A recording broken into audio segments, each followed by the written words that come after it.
Hi, everyone. Judge Andrew Napolitano here for Judging Freedom. Today is Monday, December 23rd, 2024, Christmas week. Pepe Escobar will be with us in just a moment on Russia is staying in Syria. But first, this. We're taught to work hard for 35 to 40 years. Save your money, then live off your savings. Unfortunately, there are too many threats undermining the value of our hard-earned dollars. The Fed's massive money printing machine is shrinking your dollar's value. Just the cost of groceries is absurd. Let me be brutally honest. I think the dollar is on its way to being extinct, not just here, but globally. The BRICS nations, led by Russia and China, threaten to remove the dollar as the world's reserve currency. Central banks have been shifting away from the dollar and into gold. And if we go to central bank digital currency, that will not only destroy the dollar, but we will lose our freedom. We will lose our privacy. They can track anything we do. You need to take care of yourself and your family. So here's what you need to do. Immerse yourself in knowledge and information. The writing is on the wall. Now is the time to consider shifting some of your dollars into gold and silver as your bedrock financial asset. Call my friends at Lear Capital, the leader in precious metals, investing for over 27 years. They helped me diversify into gold and silver. They can help you too. Call Lear today at 800-511-4620, 800-511-4620, or go to learjudgenap.com. Pepe Escobar, welcome here, my dear friend, and an early Merry Christmas to you. And Merry Christmas, Judge. Thank you, with deep gratitude for all of our work together in 2024. Is Russia staying in Syria? Yes, for the moment, yes. This is a very complex negotiation at the highest levels, and it will include a direct negotiation between Putin and Erdogan. It's fascinating to see the movement of foreign ministries at the moment. Hakan Fidan, the Turkish foreign minister, every day is out with a bombshell. And Lavrov is very circumspect about the Russian presence in Syria. This is fascinating, in fact. Lavrov is usually very outspoken. So this is a very complex negotiation. The Russians know who they are dealing with in Damascus. They are not in a hurry. The bases, for the moment, they stay. They are protected. The Russian embassy in Damascus is protected, just like the Iranian embassy in Damascus. So this is a mid-term negotiation. And don't forget, Erdogan is going to Damascus soon, maybe within the next 3 weeks maximum. The Guardian of London had reported last week that the Kremlin was moving its air defense systems from Syria to Libya. Was that an accurate report? Not everything, Judge. Yes, they are moving some of their assets to Libya. Some other assets are staying in Hmeimim. Some were moved back to Russia. So obviously, fog of war, of course, and our MI6 friends in London, of course, they're like cockroaches everywhere trying to figure that all out. Here's a clip I want to play for you. I'm not going to tell you who it is because you might not recognize the person, but you'll probably know. Cut number 1. There are many differences between Syria and the Taliban. The way we govern is different. Afghanistan is a tribal community. Syria is completely different. The people just don't think in the same way. The Syrian government and the ruling system will be in line with Syria's history and culture. That man has a $10 million bounty on his head. That's al-Jilani, looking very much like a Western diplomat stationed in the Middle East. Well, and he was Che Guevara-fied, and now he's being Giorgio Armani-fied. Nicely put. Nicely put, my friend. What is he the head of government of? If Putin has to negotiate with Erdogan to keep his bases in Syria, what does al-Jilani and his crew, what do they run? Basically a fiction. Essentially Hakan Fidan, and which, by the way, was the head of Turkish intel before he became foreign minister, and he has sights on the presidency later on. So their prime asset in Greater Idlibistan, Jolani, former Al Qaeda, former ISIS, founder of Hayat Tahrir al-Sham, weapons from Qatar, all the logistics from Turkey, support leading from behind by the Pentagon, the whole story. Now everybody knows the full story. And by the way, this clip that you just played, Judge, what he said is completely stupid. Syria is a tribal, clannish society, even more complex than Afghanistan. So he doesn't even know what he's talking about. And by the way, he's not Syrian. He's Saudi. He was born in Riyadh. This is a Saudi national. Here's what our friend Norman Finkelstein, as only he could, say about this. Here's what he said. If you ever feel useless, remember it took 20 years, trillions of dollars, and 4 U.S. presidents to replace the Taliban with the Taliban. With the Taliban. I mean, is that where we are in Syria today? Possibly. Well, I followed Afghanistan in detail before, during, and after. This was one of my biggest long-running stories as a foreign correspondent. And I'm an old school foreign correspondent, so I actually go everywhere. And I went to Taliban Afghanistan many times. And even before 9/11, I was there less than 3 weeks before 9/11.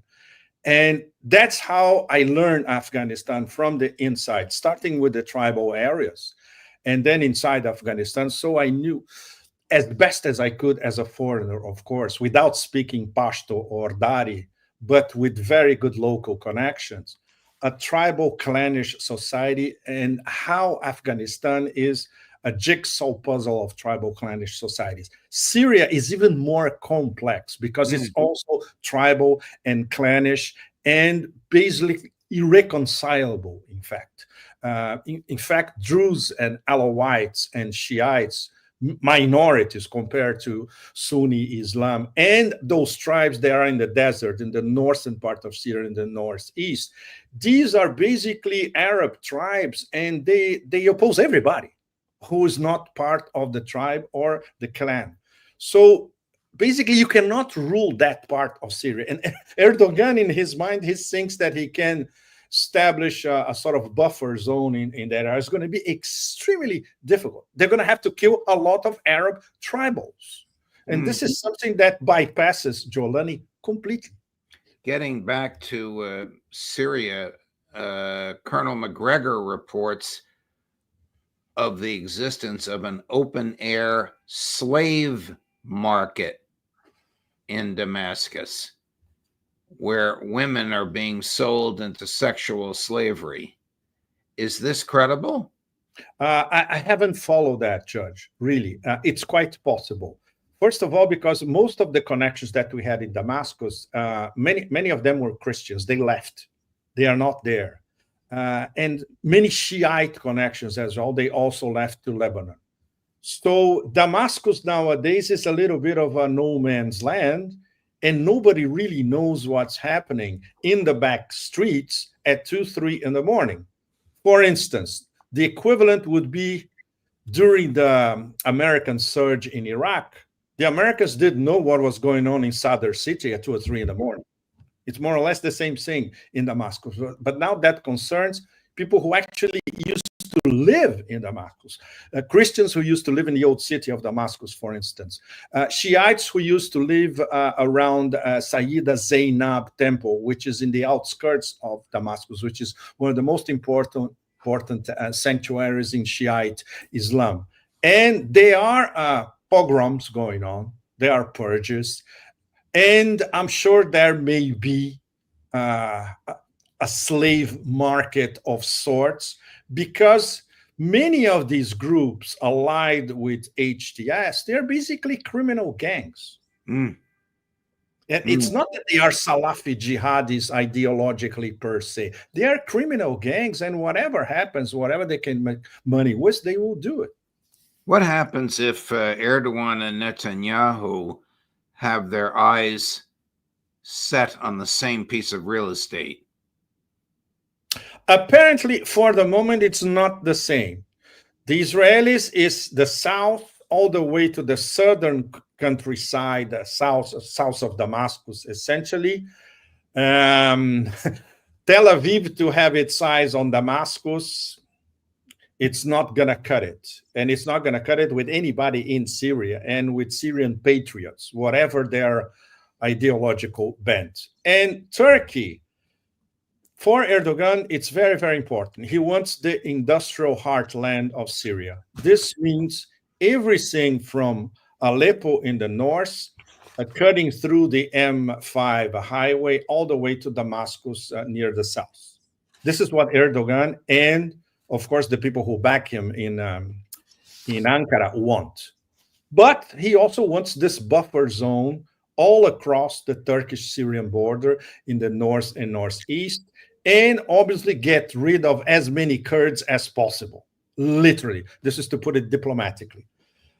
The second option is more feasible compared to the first one, because the Americans, the Israelis, and other powers who also want to have a say throughout Western Syria, the part of Syria that it works, essentially. And never discount what Russia and Iran could do, because this is something immensely important that people in the West are not paying attention. It's not that Russia and Iran are out of Syria. They are momentarily out of Syria. And we should never forget that what was decided at the last moment in that fateful Doha meeting, the round table of the Astana process, where we had Russia, Turkey, and Iran at the same table, they agreed. There was a mutual agreement between those three partners. Nobody knows what they agreed on. Nobody. The crowds were chanting to Erdogan over the weekend, "On to Jerusalem." Well, what does that mean? It's an excellent point. What does that mean? It used to be on to Aleppo, then on to Damascus, and now on to Jerusalem. And many of these outfits linked to HTS, these past few days, they started to yell the same thing.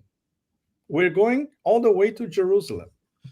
So I can imagine our friends in Tel Aviv now that we're biting more than we can chew, in fact. There will be blowback, of course. And the blowback against Israel is going to be long running. It's not now. It's going to take a while.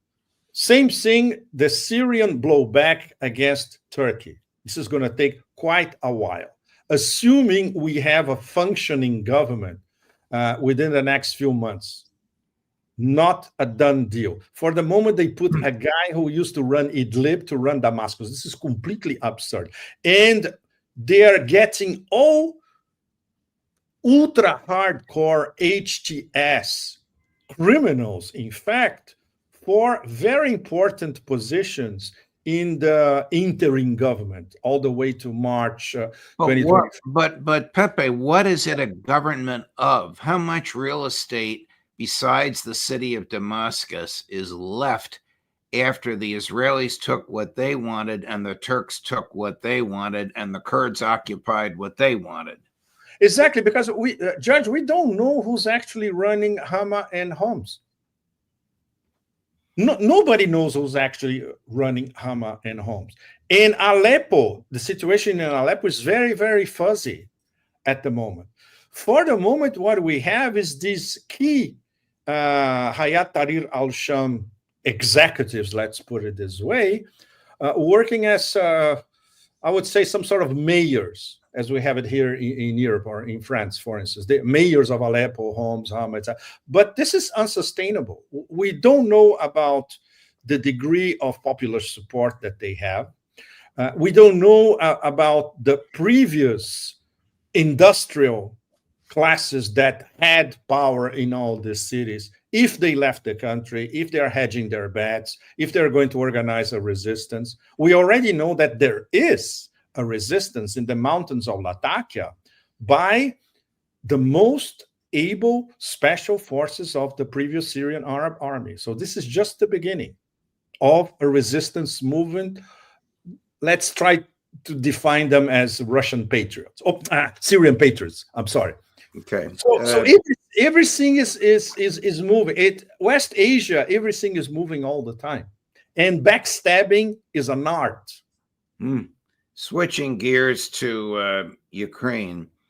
In the past week, of course, the Ukrainians claim credit for assassinating a high-ranking Russian general who was also a senior scientist in Russia. And numerous drones have attacked high-rise apartment buildings. Here are photographs of the drones. In Kazan. Kazan, 500 miles east of Moscow, using American drones. What will Putin's response to all of this be? Enormous provocation, of course. And once again, Putin is demonstrating Taoist patience, which, of course, a lot of people between Moscow and St. Petersburg, they are fed up with that. It's the same old story. Cut off the head of the snake. But no, not especially not now, and not now when we are a little over 3 weeks before the start of a new administration in Washington. So the Russians will, of course, the reprisals will happen, the responses will happen, not too spectacular, probably not even Oreshniks, but this attack on residential buildings in Kazan, which is very far from the front line. But why Kazan? Kazan is a symbol. Kazan is the symbol of the BRICS. The BRICS summit was in Kazan. So I have been saying this for weeks now. This is a war against BRICS. There's no question about that. This is something we could spend hours getting into the details. But this is a provocation to say, you have BRICS, so you can attack your BRICS capital anytime we want. It's a huge provocation, not only against Russia, but against the other BRICS members, which, by the way, today, the Kremlin revealed already 9 nations that will become official BRICS partners on January 1st, 2025. They're expecting answers from other 4, among them Turkey. So BRICS continues to expand. BRICS is the big thing all across the global majority. And this crazy and absolutely senseless attack on civilian targets and civilian buildings in Kazan, there's only one meaning for all that: a provocation, and a direct provocation against BRICS as a whole. But what do the Ukrainians hope to gain? Do they think that somehow Putin will be driven from office because he can't protect civilians? No, they want a rash response so they can sell this to their Western sponsors, Judge, essentially. They are dying for a very, very rash Russian response with lots of Ukrainian civilian victims, which is not going to happen. This is what they dream of at Bankova in Kiev. It's not going to happen because the Russians know about it. Their military sources and their intel sources tell them this is exactly what they're thinking. When they go out, these people of the SBU especially, when they go out and they talk about it, it's very provocatory. They know that they have only less than 4 weeks before the end of the worst administration in the history of the modern United States. So that's it. That's why we have to come back always to the same point. These next 4 weeks are the most dangerous in quite a while. Anything can happen, including a false flag, because they're desperate. They know that the game is going to change after January 20. They still don't know how, but it's not going to be a free-for-all like they had until today. The Financial Times reports this morning that the Trump transition team has informed Kyiv and NATO leaders that he will continue to supply, at least early on, arms and cash to Ukraine. Can that be true? Yes, it is, because the deep state wants it. Trump cannot go head on against the deep state, at least in the beginning, which brings us to the most important first few days of the new Trump administration. How Trump is going to format the beginning of the negotiations between him and Putin. My suggestion, and a suggestion of many other analysts, there's got to be a completely sealed, foolproof, leak-proof channel between Trump and the Kremlin for the beginning of the negotiations. Otherwise, anybody from Washington, from the Beltway, from New York, or from Moscow, or the Brits can interfere and derail the whole process from the start. I'm sure the Trump people are aware of that. The Russians are aware of that. He must be, if they're talking about sending more money and material, he must be talking about that which has already been authorized and in the pipeline. I can't imagine Donald Trump going to a Republican Congress saying, give me a few more $1 billion to ship over there. He won't get it. He won't get it. Exactly. This is what is already exactly in the pipeline. Absolutely. And of course, Trump will pressure NATO. This means Trump pressuring the European Union, essentially, and the big European capitals, shell out more for Ukraine. I am not going to. Wow. We already know that. This is already on the record, right? Right. Pepe Escobar, thank you, my dear friend. Thank you for all the work we've done together in 2024. I wish you a Merry Christmas and a happy holiday season, and I hope we can continue to do this work together in 2025. We will, Judge. Thank you. Merry Christmas to you, to the whole team, to our audience. And in January, I'll have Italy, Turkey, and Russia. Wow, wonderful. Safe travels, my dear friend. All the best. All the best. Thank you very much. Thank you. Coming up later today at 3 this afternoon, Max Blumenthal, Judge Napolitano for Judging Freedom.